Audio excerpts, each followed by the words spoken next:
Assalamualaikum warahmatullahi wabarakatuh. Di sini saya akan menjelaskan tentang pencatatan bukti transaksi.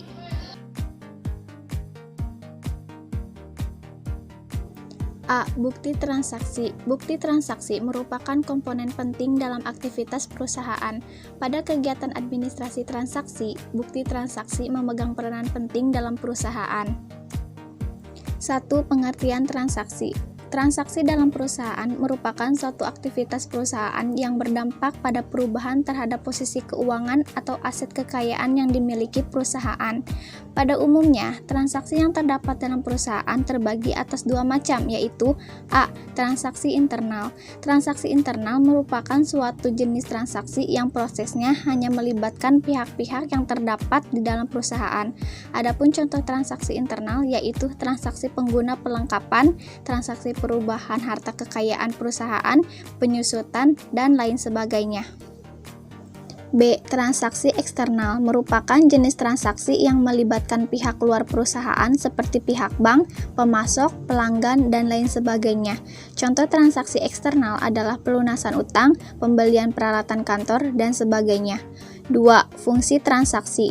Bukti transaksi ini bertujuan untuk menghindari adanya kemungkinan penyelewengan oleh pihak-pihak yang tidak bertanggung jawab. 3. Karakteristik keabsahan bukti transaksi.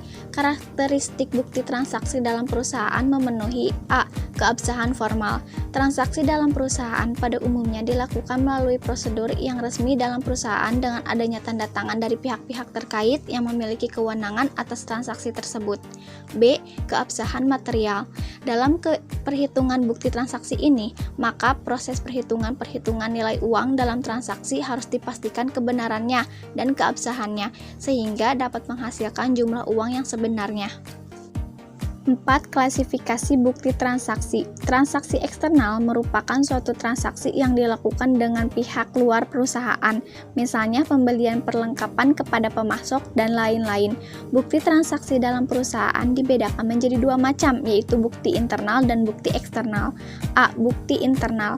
Bukti internal ini dibuat dan dikeluarkan oleh perusahaan. Bukti internal ini merupakan sebagai bukti pencatatan atau kejadian yang terjadi di dalam perusahaan itu sendiri. B. Bukti eksternal. Bukti eksternal merupakan bukti transaksi yang terjadi dengan pihak luar perusahaan, yaitu faktur atau invoice, nota, dan lain sebagainya. B. Jenis-jenis bukti transaksi. 1. Nota kontan. Nota kontan merupakan bukti pembelian dalam perdagangan yang dilakukan secara tunai atau kontan. 2. Faktur. Faktur merupakan dokumen dalam perdagangan yang merupakan tanda bukti adanya pembelian yang dilakukan secara kredit. Maka terdapat 3 jenis faktur yang digunakan sebagai bukti transaksi, yaitu A. Proforma invoice atau faktur proforma. B. Commercial invoice. C. Konsular invoice. 3. Kwitansi. Kwitansi merupakan dokumen perdagangan berupa bukti penerima yang ditandatangani oleh pihak yang menerima uang atau pihak penjual, kemudian diserahkan kepada pihak yang membayarkan sejumlah uang tersebut, dalam ini pihak pembeli. 4. Nota debit. Nota debit merupakan dokumen dalam perdagangan yang berupa bukti perusahaan telah mendebit perkiraan mitra atau langganannya. 5. Nota kredit. Nota kredit merupakan salah satu dokumen dalam perdagangan yang berupa tanda bukti bahwa perusahaan telah mengkredit perkiraan mitra usaha atau langganannya.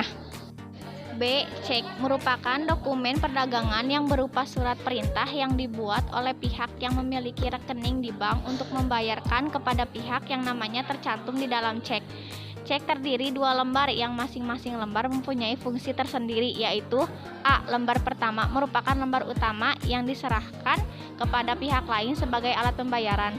B. Lembar kedua disebut dengan struk cek dijadikan sebagai alat bukti transaksi yang disatukan dengan kwitansi bukti pembayaran. 7. Biliet giro merupakan surat perintah dari nasabah untuk memindah bukukan dari bank yang satu ke bank yang lain dengan tujuan untuk memindahkan sejumlah uang dari rekeningnya ke rekening penerima yang namanya disebut dalam biliet giro. C. C. Pencatatan bukti transaksi. Transaksi keuangan dalam perusahaan memiliki nilai dan dinyatakan dalam satuan uang yang sangat berpengaruh terhadap kondisi keuangan perusahaan. Transaksi keuangan perusahaan terjadi berkali-kali dan rutin secara kontinu. 1. Tujuan pencatatan transaksi keuangan. Berikut ini merupakan tujuan pencatatan transaksi keuangan perusahaan. A. Transaksi keuangan dalam perusahaan memberikan informasi yang berhubungan dengan sumber-sumber ekonomi, modal perusahaan, dan utang. B. Transaksi keuangan dalam perusahaan memberikan suatu informasi yang rinci mengenai perusahaan pada sumber-sumber ekonomi perusahaan akibat adanya aktivitas usaha yang dilakukan untuk mendapatkan keuntungan.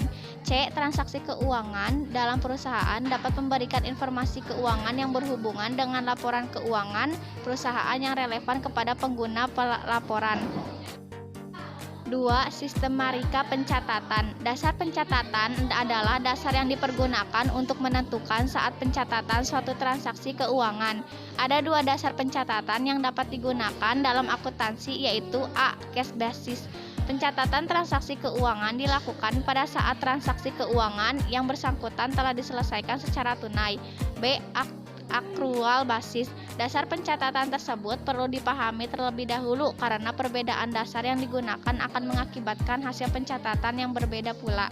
Dari kedua pasar pencatatan di atas, yang paling sering digunakan sebagai dasar pencatatan adalah akuntansi adalah accrual basis.